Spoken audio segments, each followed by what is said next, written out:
Hello दोस्तों, examination classes में आपका स्वागत है। आज मैं आप लोगों के लिए यूपी पुलिस कंप्यूटर ऑपरेटर का दोस्तों जो जीके वाला पोर्शन चला रहा हूं उसमें क्लास नंबर 17 लेके उपस्थित हूँ। हाँ दोस्तों, आज दोस्तों हम मिट्टियाँ और ये सब खेती, ठीक है, मतलब एग्रीकल्चर्स, ये सब के बारे में विस्तार से बात करेंगे दोस्तों। इसके प्रीवियस में हमने नदियाँ, हिमालय, ये सब के बारे में बात किए हैं। आइए चलिए दोस्तों शुरू करते हैं सेशन को। जैसे दोस्तों काली मिट्टी को स्थानीय रूप से रेगुड़, देखिए दोस्तों इस तरीके के क्वेश्चन डायरेक्ट एग्जामों में छपते हैं। इस तरीके के मैं पूरा एक स्थान पे कलेक्शन करके आपके सामने प्रस्तुत कर रहा हूँ। काली मिट्टी का स्थानीय रूप क्या है दोस्तों? रेगुड़, ठीक है, या इसी को दोस्तों कपासी मिट्टी भी कहते हैं या कपास की मिट्टी कहते हैं।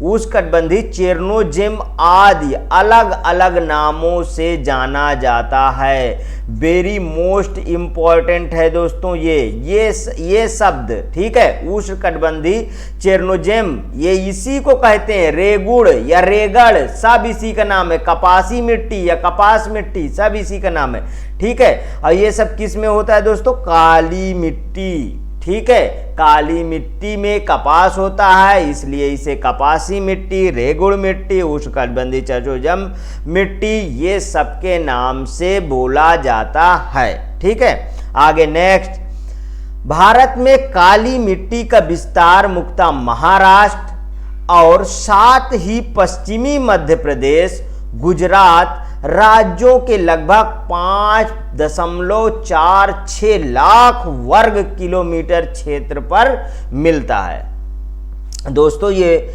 देखिए कपास, सबसे पहले दोस्तों अगर बात करें तो कपास जो है वो सिंधु नदी के किनारे लगभग उगाई जाती थी, लेकिन बाद में दोस्तों अगर हम अंग्रेजों की समय की बात करें तो गुजरात और मध्य प्रदेश, महाराष्ट्र, ये सब दोस्तों अग्रणी राज्य जो है कपास में रहे हैं।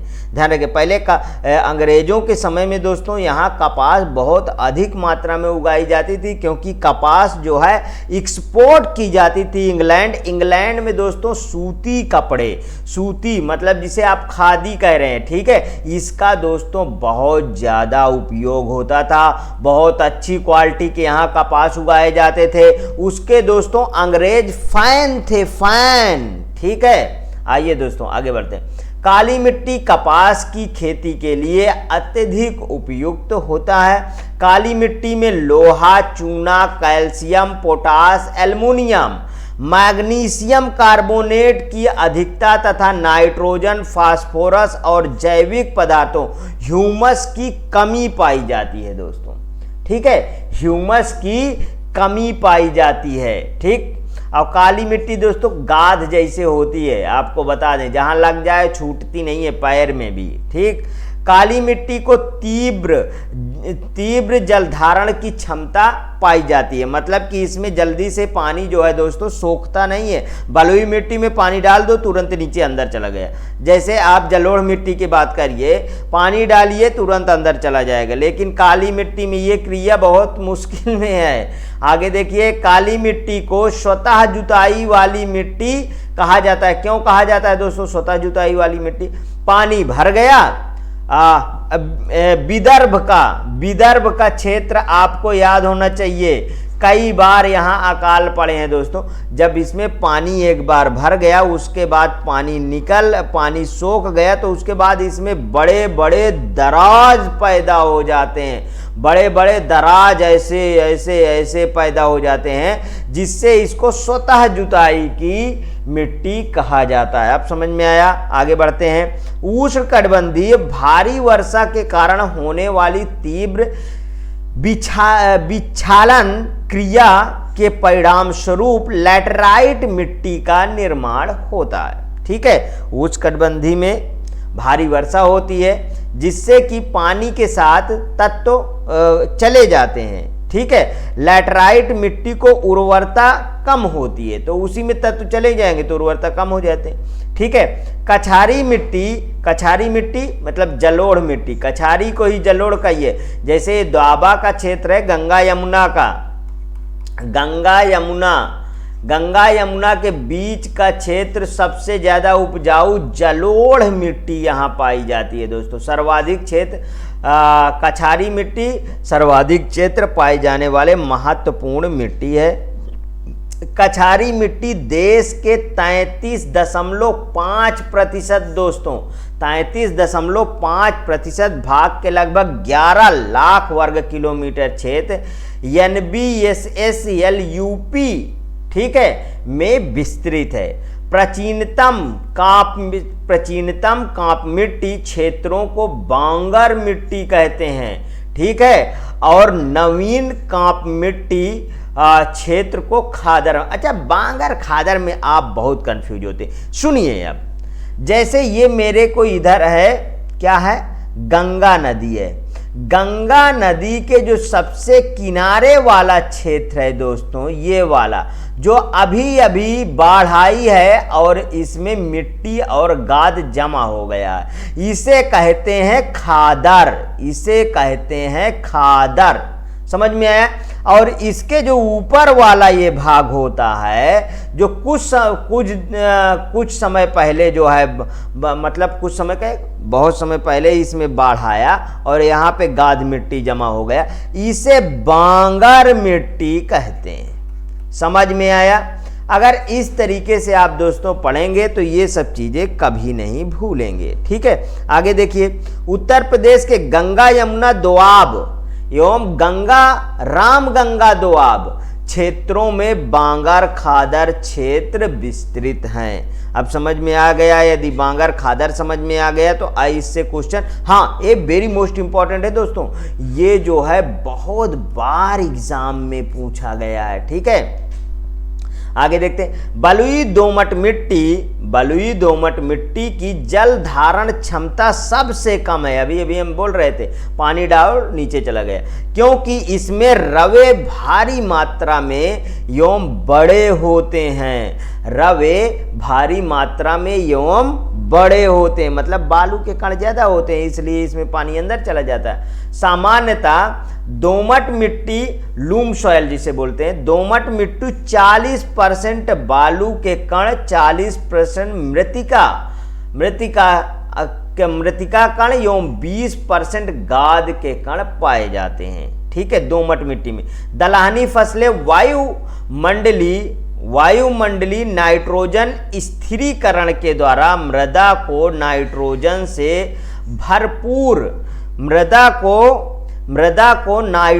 से भरपूर कर देती है। मिट्टी में नाइट्रोजन का स्थिरीकरण करने वाली प्रमुख फसलें इस प्रकार हैं, जैसे अल्फाफा, ड्राई बीन्स, गार्बेंजो बीन्स, मटर सोयाबीन्स, उड़द आदि। मटर सोयाबीन, उड़द आदि, ठीक है। नाइट्रोजन का स्थिरीकरण करने वाली प्रमुख फसलें अल्फाल्फा, ड्राई बीन्स, गार्बेंजो बीन्स, मटर सोयाबीन, उड़द आदि। ये वेरी मोस्ट इंपॉर्टेंट है दोस्तों, ध्यान रखिएगा, ठीक। आगे देखिए, लाल मिट्टी में सिलिका एवं आयरन की बहुलता होती है। लाल मिट्टी में सिलिका और आयरन की क्या होती है? बहुलता होती है। ये बहुत बार क्वेश्चन पूछा गया है। लाल मिट्टी का लाल रंग फेरिक ऑक्साइड की उपस्थिति के कारण होता है, ये भी क्वेश्चन पूछा गया है। फेरिक ऑक्साइड के उपस्थिति के कारण होता है लाल, लेकिन जलयोजित रूप में यह पीली दिखाई देती है। जलयोजित रूप में यह क्या दिखाई देती है? पीली दिखाई देती है। चिकनी मिट्टी में जल धारण की क्षमता सबसे अधिक होती है। पौधों को सबसे अधिक पानी चिकनी मिट्टी में मिलता है, ठीक है। पौधों को सबसे अधिक पानी चिकनी मिट्टी में मिलता है। चिकनी मिट्टी में जल धारण की क्षमता सबसे अधिक होती है। आगे देखिए, मिट्टी का पीएच मान 7 से कम होना मिट्टी की अम्लीयता को तथा पीएच मान 7 से अधिक होना मिट्टी की क्षारीयता को बताता है, ठीक। जैसे आप राजस्थान में बहुत जगह नमक पैदा होता है, तो वो सब दोस्तों क्षारीय जगह है, ये ध्यान रखिएगा। ठीक है, सांभर झील आपको फेमस है। आगे देखिए, अधिक अम्लीय अधिक क्षारीय मिट्टी सामान्यतः फसलों के लिए उपयुक्त नहीं होती है। ठीक है, देखिए एक एवरेज में होता है, जब 7 के आसपास में ही पारा बताता है, वो फसलों के लिए बहुत अच्छी होती है। अधिक क्षारीय अधिक अम्लीय, इसमें दोस्तों फसल अच्छे नहीं उगते हैं। सामान्य फसलें उगाने वाली मिट्टी का पीएच मान 6 से 7 के मध्य होना चाहिए। ये देखिए दोस्तों, 6 से 7 के मध्य होना चाहिए। मिट्टी की क्षारीयता को बदलने और उससे खारेपन को हटाने के लिए जिप्सम कैल्शियम सल्फेट का प्रयोग किया जाता है। अधिक अम्लीय मिट्टी को कृषि योग्य बनाने के लिए चूने का प्रयोग किया जाता है। अधिक अम्लीय मिट्टी को कृषि योग्य बनाने के लिए चूने का प्रयोग किया जाता है। आगे देखिए दोस्तों, चाय बागानों, वेरी मोस्ट इंपॉर्टेंट, यहां से क्वेश्चन बने हुए हैं। चाय बागानों के लिए गहरी अम्लीय और अच्छे जल निकास वाली मिट्टी की आवश्यकता होती है, मतलब पहाड़ी इलाका। दोस्तों यहाँ पानी नहीं रुकना चाहिए, ये ध्यान रखिएगा। पानी रुका, चाय की फसल गायब। जल निकासी की पर्याप्त सुविधा के कारण ही चाय बागानों को पर्वतीय ढलानों पर लगाया जाता है। ये देखिए दोस्तों, चंबल घाटी क्षेत्र में खोह खड्डों का निर्माण अवनालिका अपर्दन के कारण हुआ है। अवनालिका अपर्दन के कारण हुआ है। जल तथा वायु के प्रभावधीन मृदा की ऊपरी परत कटकर बह जाने को मृदा अपर्दन कहते हैं। ध्यान रखिएगा, जल तथा वायु के प्रभावधीन मृदा की ऊपरी परत, मतलब जो ऊपर बिछी है परत, वो कट कर के सब बह जाएगी, उसी को दोस्तों मृदा अपर्दन कहते हैं। मृदा अपर्दन नदियों के किनारे आपको बहुत अच्छी तरीके से देखा जा सकता है, पहाड़ों पे बहुत अच्छी तरीके से देखा जा सकता है, जिस तरीके से कि बारिश में मिट्टी ऊपर की कट के बह जाती है। आगे देखिए, मृदा अपर्दन मुख्यतः वनस्पतिहीन एवं ढालू क्षेत्रों में अधिक होता है। बिल्कुल करेक्ट। भारी वर्षा वाले क्षेत्रों में अपर्दन का कारण जल है, वहीं शुष्क और अर्ध शुष्क क्षेत्रों में इसका कारण क्या है दोस्तों? वायु है। ठीक है, शुष्क और अर्ध शुष्क क्षेत्रों में इसका कारण वायु है। अगर देखिए हम राजस्थान की बात करें तो राजस्थान में दोस्तों जो बालू होते हैं, जब हवाएं चलती हैं एक स्थान से दूसरे स्थान ढेर लग जाते हैं। जहां पे बालू का पहाड़ होता है वहीं कहीं गड्ढा हो जाता है और दूसरे जगह पहाड़ बन जाता है, ऐसा होता है। आगे देखिए, मृदा अपर्दन प्राकृतिक कारकों का ही नहीं अपितु मानवीय क्रियाकलापों का भी परिणाम होता है। मानवीय क्रियाकलाप देखो, प्राकृतिक से तो होता ही है, लेकिन मानव के कारण भी होता है। मानव तो खोद के मिट्टी को भगा देता है। आगे देखिए, जलीय अपर्दन से उत्तर पश्चिम का सर्वाधिक प्रभावित क्षेत्र हिमालय का तराई प्रदेश है। हिमालय का क्या है? तराई प्रदेश है। जिस मिट्टी का रंध्र जितना छोटा होगा उसमें कोशिका क्रिया उतनी ही प्रभावशाली होती है। उसमें केशिका मतलब क्या होता है दोस्तों? इनके बीच में जो मिट्टियों के बीच में जो क्या होते हैं, जो तो छिद्र होते हैं, उन्हें केशिका क्रिया कहते हैं। ध्यान रखिए, उन्हें केशिका कहते हैं। तो जिस मिट्टी का रंध्र जितना छोटा होता उसमें केशिका क्रिया उतनी ही प्रभावशाली होती है। आगे, जिस मिट्टी का रंध्र जितना बड़ा होगा उसमें केशिका क्रिया उतनी ही कम प्रभावी होती है। ठीक, आगे देखिए, भूमि उपयोग में सुधार ही मृदा संरक्षण है। भूमि उपयोग में सुधार ही क्या है? मृदा संरक्षण कहलाता है।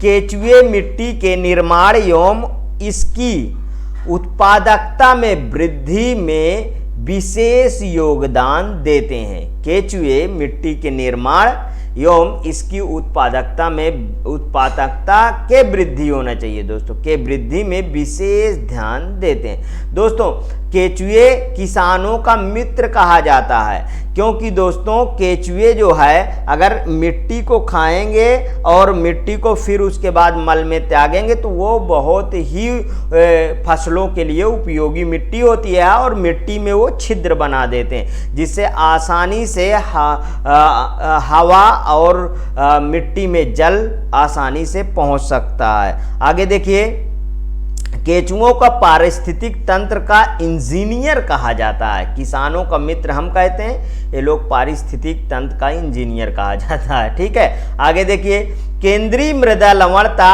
अनुसंधान संस्थान central soil salinity research institute मतलब CSSRI करनाल हरियाणा की रिपोर्ट के अनुसार लवणीय मृदा की दृष्टि से गुजरात सर्वाधिक क्षेत्रफल वाला प्रदेश है। गुजरात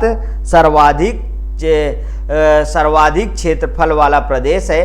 क्षारीय मृदा की दृष्टि से उत्तर प्रदेश सर्वाधिक क्षेत्रफल वाला राज्य है। समझ में आया?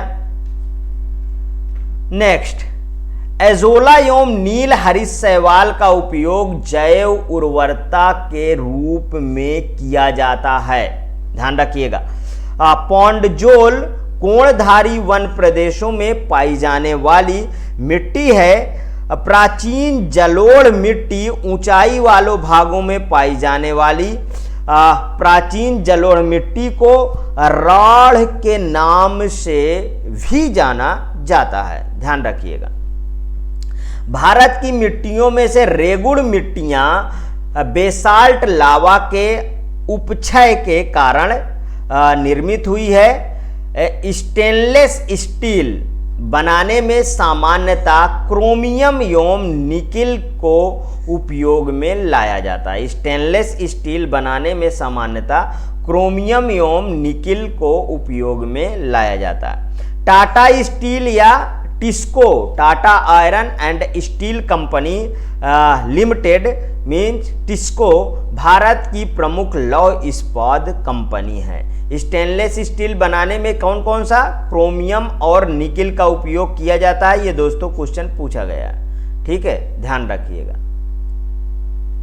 अब कभी कभी ये भी दोस्तों पूछा गया है रेगुड़ मिट्टी बेसाल्ट लावा के अपक्षय के कारण निर्मित हुई है। ठीक है, टाटा नगर जमशेदपुर जिसे आप बोलते हैं में स्थित टिस्को कारखाने की स्थापना वर्ष 1907 में हुई थी दोस्तों। बहुत बड़ी बात है। भिलाई स्टील प्लांट की स्थापना रूस के सहयोग से छत्तीसगढ़ दुर्ग जिले में है। वेरी मोस्ट इंपॉर्टेंट, इसके प्रीवियस में छपा हुआ है ये क्वेश्चन। स्वतंत्रता पश्चात भारत की द्वितीय पंचवर्षीय योजना में भारी एवं आधारभूत उद्योगों पर विशेष बल दिया गया था। द्वितीय पंचवर्षीय योजना के अंतर्गत राउरकेला उड़ीसा, भिलाई छत्तीसगढ़, दुर्गापुर पश्चिम बंगाल इस्पात संयंत्रों की स्थापना क्रमशः जर्मनी, सोवियत संघ तथा ब्रिटेन के सहयोग से की गई है। ठीक है, आगे देखिए। Bharat aluminium company limited means BALCO Bharat aluminium company limited वर्ष 1965 में नियमित की गई। भारत एल्युमिनियम कंपनी लिमिटेड सर्वाधिक क्षेत्र की प्रथम एल्युमिनियम कंपनी है। दोस्तों ये सब बहुत इंपॉर्टेंट है, ध्यान रखिएगा, इनको देख लीजिए क्योंकि ये सब पूछे गए हैं। भारत एल्युमिनियम कंपनी लिमिटेड सर्वाधिक क्षेत्र की प्रथम एल्युमिनियम उत्पादक कंपनी है। हिंडाल्को दोस्तों, हिंडाल्को आदित्य बिरला ग्रुप की कंपनी है जो एल्युमिनियम और कॉपर का उत्पादन करती है। हिंडाल्को किसका उत्पादन करती है? एल्युमिनियम और कॉपर का। नेशनल एल्युमिनियम कंपनी नालको की स्थापना वर्ष 1981 में उड़ीसा में की गई थी। ठीक है। डुंडिगल हैदराबाद में भारतीय वायुसेना अकादमी है। बनारस लोकोमोटिव वर्क्स मतलब BLW या डीजल मोकोमोटिव वर्क्स इसे ही कहते हैं दोस्तों। ठीक है, वाराणसी में स्थित है। बनारस लोकोमोटिव वर्क्स की स्थापना वर्ष 1961 में भारतीय रेलवे द्वारा की गई थी। इसमें रेल के डीजल इंजनों और उनके अन्य कुलपुर्जों का निर्माण किया जाता है। इंडियन टेलीफोन इंडस्ट्रीज की स्थापना 1948 में की गई थी। भारत इलेक्ट्रॉनिक्स लिमिटेड वर्ष 1954 में निगमित की गई थी। मथुरा में तेल शोधक कार, बहुत बार क्वेश्चन पूछा गया दोस्तों ये वाला, ठीक है। इंडियन ऑयल कॉरपोरेशन लिमिटेड की रिफाइनरी से किया जा रहा है, ठीक।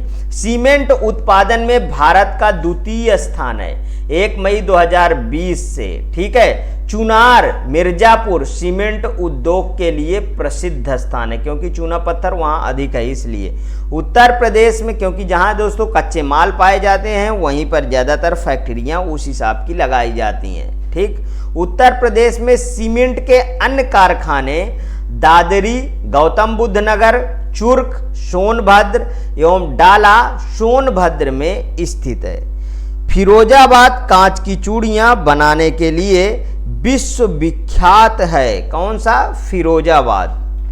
आगे देखिए, भारत में जलयान का कारखाना वर्ष 1941 में विशाखापट्टनम में स्थापित किया गया, जिसे वर्ष 1952 में सरकार ने अधिग्रहित करके उनका नाम हिंदुस्तान शिपयार्ड लिमिटेड रखा।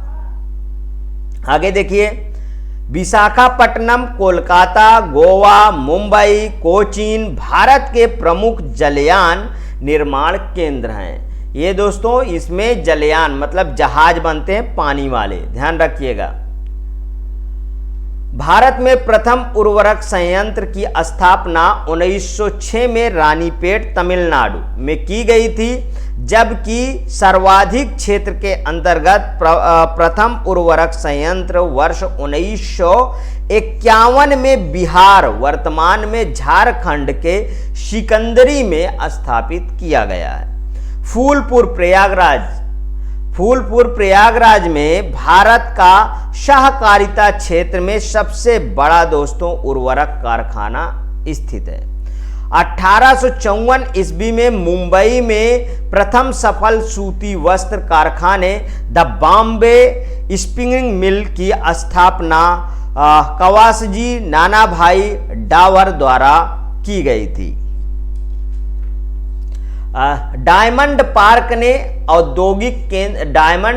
वे औद्योगिक केंद्र हैं जो हीरो जवाहरातों और आभूषणों के निर्माण और निर्यात को प्रोत्साहित करने के लिए बनाए गए हैं दोस्तों। आगे देखिए, पंजाब राज्य में लुधियाना होजरी उद्योग के लिए प्रसिद्ध है। होजरी कपड़े जो मुलायम मुलायम सॉफ्ट होते हैं, ठीक है। लुधियाना को पंजाब की औद्योगिक राजधानी कहा जाता है दोस्तों। तमिलनाडु में स्थित कांचीपुरम तथा मध्य प्रदेश के अशोकनगर जिले में स्थित चंदेरी पारंपरिक साड़ी वस्त्र उत्पादन के लिए विख्यात है, ध्यान रखिएगा। राउरकेला इस्पात संयंत्र को कोयझर से लौह अयस्क की आपूर्ति होती है। राउरकेला इस्पात संयंत्र को कोयझर से लौह अयस्क की आपूर्ति होती है। स्टील अथॉरिटी ऑफ इंडिया की स्थापना वर्ष 1973 में हुई थी दोस्तों। सॉफ्टवेयर फुटलूज उद्योग का एक उदाहरण है। आगे देखिए, भारत में नारवा पहाड़ खान झारखंड में स्थित यूरेनियम की खान है, जिसका संचालन uranium corporation of India limited द्वारा दोस्तों किया जा रहा है। फर्रुखाबाद हाथ की छपाई के लिए जाना जाता है। फिरोजाबाद कांच की चूड़ियों के लिए जाना जाता है, ये वेरी मोस्ट इंपॉर्टेंट है। उत्तर प्रदेश चमड़ा उद्योग के प्रमुख केंद्र आगरा और कानपुर हैं, very most important. Uttar Pradesh में दिया सलाई उद्योग का कारखाना बरेली में है, वेरी मोस्ट इंपॉर्टेंट। गैसोहाल की पायलट परियोजना उत्तर प्रदेश के आंवला बरेली में आरंभ। देखिए जो दोस्तों उर्वरक का कारखाना है, लिक्विड उर्वरक का, वो आंवला और फूलपुर में ही है, ये भी ध्यान रखिएगा, ये क्वेश्चन पूछा गया है। कानपुर को उत्तर भारत का मैनचेस्टर कहा जाता है। प्लाईवुड का निर्माण काजू की लकड़ी से किया जाता है। प्लाईवुड का निर्माण काजू की लकड़ी से किया जाता है दोस्तों, काजू की लकड़ी से। सड़क परिवहन और राजमार्ग मंत्रालय के वर्ष 2021 से 22 के वार्षिक रिपोर्ट के अनुसार भारत का सड़क नेटवर्क 63.72 लाख किलोमीटर है, जो विश्व में दूसरा सबसे बड़ा सड़क नेटवर्क है दोस्तों, ध्यान रखिएगा। सड़क परिवहन और राजमार्ग मंत्रालय के अनुसार भारत का सबसे लंबा राष्ट्रीय राजमार्ग NH-27 है। ठीक है, NH-27 है। राष्ट्रीय राजमार्ग संख्या 327B भारत का सबसे छोटा राष्ट्रीय राजमार्ग है, जिसकी कुल लंबाई 1.20 किलोमीटर है। ठीक है, आगे देखिए, भारत का स्वर्णिम चतुर्भुज परियोजना दिल्ली, मुंबई, चेन्नई और कोलकाता को आपस में जोड़ती है। ठीक, पूर्व पश्चिम गलियारा सिलचर असम को पोरबंदर गुजरात से तथा उत्तर दक्षिण गलियारा श्रीनगर को कन्याकुमारी से जोड़ती है। ठीक है, ये एक दूसरे को झांसी उत्तर प्रदेश में काटते हैं दोस्तों। ठीक, national highway authority of India के अनुसार 31 दिसंबर 2021 तक राष्ट्रीय राजमार्गों की सर्वाधिक लंबाई महाराष्ट्र 18,317 किलोमीटर पाई गई है। ठीक, राष्ट्रीय राजमार्ग विकास परियोजना दिल्ली, मुंबई, कोलकाता और चेन्नई को जोड़ती है। मैदानी क्षेत्र में 500 व्यक्तियों और 500 से अधिक जनसंख्या वाले एवं विशेष राज्यों में 250 से अधिक जनसंख्या वाले सभी ग्रामों को प्रत्येक मौसम के लिए अनुकूल अच्छी सड़कों से जोड़ने के लिए प्रधानमंत्री ग्राम सड़क योजना 25 दिसंबर 2000 को प्रारंभ की गई थी। 25 दिसंबर 2000 को प्रारंभ की गई थी, ध्यान रखिएगा। भारत में लॉर्ड डलहौजी के काल में सर्वप्रथम रेल मार्ग 1853 में बनकर तैयार हुआ, जिस पर 16 अप्रैल 1853 को मुंबई से ठाणे, याद होना चाहिए, मुंबई से ठाणे के बीच में पहले ट्रेन चलाई गई थी। वेरी मोस्ट इंपॉर्टेंट है ये, सबसे इंपॉर्टेंट तो ये डलहौजी है। रेल मार्ग को चौड़ाई मतलब पटरियों के मध्य दूरी की दृष्टि से 3 भागों में विभक्त किया गया है दोस्तों। मीटर गेज दोनों पटरियों के मध्य 1 मीटर की दूरी होती है। चौड़ी या बड़ी लाइन दोनों पटरियों के मध्य 1.76 मीटर या 1676 मिलीमीटर या 5/1/2 फीट की दूरी होती है। छोटी लाइन दोनों पटरियों के मध्य 762 मिलीमीटर या 610 मिलीमीटर की दूरी होती है। भारत में पहाड़ी क्षेत्रों में कई रेलवे लाइनों का निर्माण किया गया है, जिन्हें सम्मिलित रूप से माउंटेन रेलवे ऑफ इंडिया के नाम से दोस्तों जाना जाता है। माउंटेन रेलवे ऑफ इंडिया के अंतर्गत Darjeeling Himalayan railway, Nilgiri mountain railway, कालका शिमला रेलवे तथा माथेरन हिल रेलवे आते हैं दोस्तों। सिलीगुड़ी तथा Darjeeling railway station Darjeeling Himalayan railway के अंतर्गत आता है। वर्तमान में त्रिपुरा और मिजोरम में रेल सेवाएं पूर्ण रूप से आरंभ हो चुकी हैं। सिक्किम को छोड़कर भारत के सभी राज्यों में रेलवे के नेटवर्क का विस्तार हो गया है दोस्तों, सिक्किम को छोड़ के। ठीक है, रेलवे जोन एवं मुख्यालय देख लीजिए, सेंट्रल रेलवे टीएसटी मुंबई मतलब महाराष्ट्र, पूर्व रेलवे कोलकाता पश्चिम बंगाल, पूर्व मध्य रेलवे हाजीपुर बिहार, पूर्व तटीय रेलवे भुवनेश्वर उड़ीसा, उत्तर रेलवे नई दिल्ली दिल्ली, उत्तर मध्य रेलवे प्रयागराज उत्तर प्रदेश, उत्तर पूर्वी रेलवे गोरखपुर उत्तर प्रदेश, पूर्वोत्तर सीमांत रेलवे मालीगांव असम है, उत्तर पश्चिम रेलवे जयपुर राजस्थान, दक्षिण रेलवे चेन्नई तमिलनाडु, दक्षिण मध्य रेलवे सिकंदराबाद आंध्र प्रदेश, दक्षिण पूर्व रेलवे दोस्तों गार्डन रीच कोलकाता पश्चिम बंगाल, दक्षिण पश्चिम रेलवे हुबली कर्नाटक, दक्षिण पूर्व मध्य रेलवे बिलासपुर छत्तीसगढ़, पश्चिम रेलवे चर्चगेट मुंबई महाराष्ट्र, पश्चिम मध्य रेलवे जबलपुर मध्य प्रदेश और कोलकाता मेट्रो रेलवे कोलकाता पश्चिम बंगाल, दक्षिण तटीय रेलवे विशाखापट्टनम। ठीक, आगे देखिए, दीनदयाल कांडला बंदरगाह कांडला क्रीक में अवस्थित है तथा यह कच्छ की खाड़ी के मुहावने से 90 किलोमीटर दूर है, गुजरात में अवस्थित है दोस्तों। यहाँ दीनदयाल कांडला एक प्राकृतिक बंदरगाह है दोस्तों। पहले इसका नाम कांडला था, अब इसको दीनदयाल कर दिया गया। दीनदयाल सरकार को बहुत शोभा दे रहा है, इसलिए हर एक नाम दीनदयाल के नाम से हो जा रहा है दोस्तों।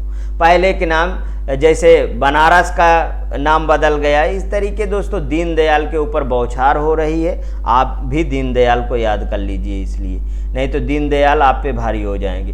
भारत का सबसे गहरा पत्तन विशाखापट्टनम है। ठीक है दोस्तों, भारत का सबसे गहरा पत्तन विशाखापट्टनम है। ये क्वेश्चन इसके प्रीवियस में पूछा गया है।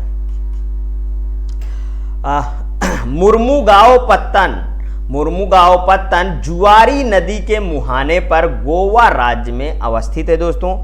चेन्नई भारत का दूसरा सबसे बड़ा बंदरगाह, प्रथम मुंबई तथा सबसे बड़ा कृत्रिम बंदरगाह है। ध्यान रखिएगा, दूसरा सबसे बड़ा बंदरगाह है। ठीक है, और प्रथम क्या है? मुंबई है तथा सबसे बड़ा कृत्रिम बंदरगाह भी कौन सा है? चेन्नई ही है। यह एक खुला सागरीय बंदरगाह भी है दोस्तों। विशाखापट्टनम और कोच्चि बंदरगाह प्राकृतिक बंदरगाह हैं, जबकि तूतीकोरिन कृत्रिम आर्टिफिशियल बंदरगाह। कृत्रिम का मतलब खुद से बनाया हुआ होता, प्राकृतिक का मतलब जो प्रकृति ने बनाया है उससे मतलब होता। काकीनाडा आंध्र प्रदेश का बंदरगाह नगर है दोस्तों, काकीनाडा। आगे देखिए, यह एंकरेज एवं डीप वाटर पोर्ट है। वर्तमान में भारत में 12 प्रमुख बंदरगाह हैं जो दोस्तों, उनको देख लीजिए। श्यामा प्रसाद मुखर्जी कोलकाता, पारादीप दूसरा, विशाखापट्टनम तीसरा, चेन्नई ठीक है चौथा, वीओ चिदम्बरनार ये क्या है दोस्तों? 5वां नंबर। ठीक है, छठा है कोचीन, 7वां है न्यू मंगलोर और मर्मुगाओ जो है 8वां, मुंबई 9वां, जवाहरलाल नेहरू पोर्ट ट्रस्ट महाराष्ट्र 10वां है, कामराजार दोस्तों एन्नौर जिसे कहते हैं वो 11वां, 12वां में दीनदयाल कांडला। ठीक है, आगे देखिए, कामराजार एन्नौर देश का प्रथम निगमित बंदरगाह है दोस्तों। खुला सागरी बंदरगाह उसे कहते हैं जहां जलीय पोत तट से दूर खुले सागर में ही लंगर डालते हैं दोस्तों, उसे खुला सागरी कहते हैं, खुला सागरी बंदरगाह। जवाहरलाल नेहरू नेहवा सेवा पत्तन मुंबई बंदरगाह के दबाव को कम करने के लिए दोस्तों स्थापित किया गया है। नेक्स्ट, भारतीय पर्यटन मंत्रालय ने भारत में पर्यटन को प्रोत्साहित करने हेतु अतुल्य भारत अवधारणा का उपयोग किया है। स्वर्णिम चतुर्भुज परियोजना का संबंध राजमार्ग से है। भारत के बंदरगाहों में से दीनदयाल कांडला बंदरगाह एक आयात नौभार का उच्चतम टन भार संभालता है। ध्यान रखिएगा। सेतु समुद्रम परियोजना एन्नौर की खाड़ी और पाक खाड़ी को जोड़ती है। राष्ट्रीय अंतर्देशीय नौवहन संस्थान पटना में अवस्थित है।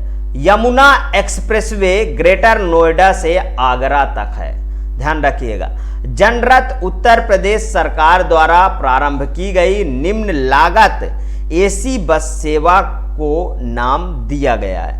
भारत में 1850 में सर्वप्रथम टेलीग्राफ सेवा कलकत्ता और डायमंड हार्बर के बीच शुरू हुई थी। मध्य प्रदेश में सर्वाधिक अनुसूचित जनजाति है। मध्य प्रदेश में, ध्यान रखिएगा। चित्रकूट में प्रथम विकलांग विश्वविद्यालय स्थापित किया गया है। गुरु गोविंद सिंह स्पोर्ट्स कॉलेज की स्थापना उत्तर प्रदेश में लखनऊ में की गई है। उत्तर प्रदेश में कंप्यूटर एडेड डिजाइनिंग परियोजना का केंद्र लखनऊ में है। उत्तर प्रदेश में बायोटेक पार्क लखनऊ में स्थापित है। गोकुल बैराज परियोजना उत्तर प्रदेश के पेयजल परियोजना है। चलास नामक घास बुंदेलखंड में बहुतायत में पाई जाती है। भारत का सबसे प्राचीन उद्योग सूती वस्त्र उद्योग है, ध्यान रखिएगा। भारत में सर्वाधिक बड़ा लंबा ऊंचा क्या है? जैसे सबसे ऊंचा चोटी गार्डविन ऑस्टिन K2। अब सबसे ऊंचा चोटी तो आप एवरेस्ट को समझेंगे दोस्तों, वो नेपाल भारत में है, ध्यान रखिएगा। उसकी ऊंचाई है 8,850, पहले थी 8,848। ठीक है, आगे देखिए, ये भारत की बात हो रही। सबसे लंबी सड़क ग्रैंड ट्रंक रोड है।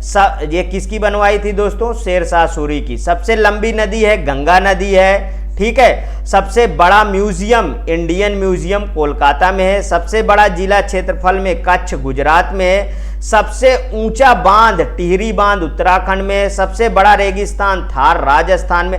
सर्वाधिक वर्षा का स्थान मौसिनराम मेघालय में है दोस्तों। सबसे बड़ा गुंबज गोल गुंबज बीजापुर। सबसे लंबा रेलवे प्लेटफॉर्म गोरखपुर उत्तर प्रदेश। भारत का सबसे लंबी सहायक नदी यमुना नदी है दोस्तों। भारत का सर्वोच्च सम्मान भारत रत्न है। सबसे बड़ा पशुओं का मेला सोनपुर बिहार में लगता है। सबसे ऊंची मीनार कुतुब मीनार दिल्ली में है। भारत का सर्वोच्च शौर्य सम्मान परमवीर चक्र है। सबसे बड़ा गुरुद्वारा स्वर्ण मंदिर अमृतसर में है दोस्तों। सबसे अधिक ऊंचाई पर स्थित युद्ध स्थल है सियाचिन ग्लेशियर।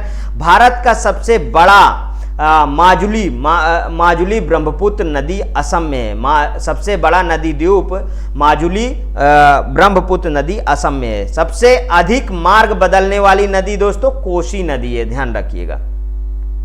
ये दोस्तों जितने भी इम्पोर्टेंट पॉइंट थे मैंने एक स्थान पे लाके इनको एक स्थान पे लाके डिस्कस कर दिया है। यदि आपको अच्छा लगता है तो प्लीज़ मेरे एग्जामिनेशन चैनल को आप सब्सक्राइब कर लीजिए, मेरा वीडियो लाइक करिए, ज़्यादा से ज़्यादा दोस्तों में शेयर करिए। हाँ, अपनी प्रतिक्रिया कमेंट बॉक्स में ज़रूर प्रस्तुत कीजिए। ओके दोस्तों, थैंक यू।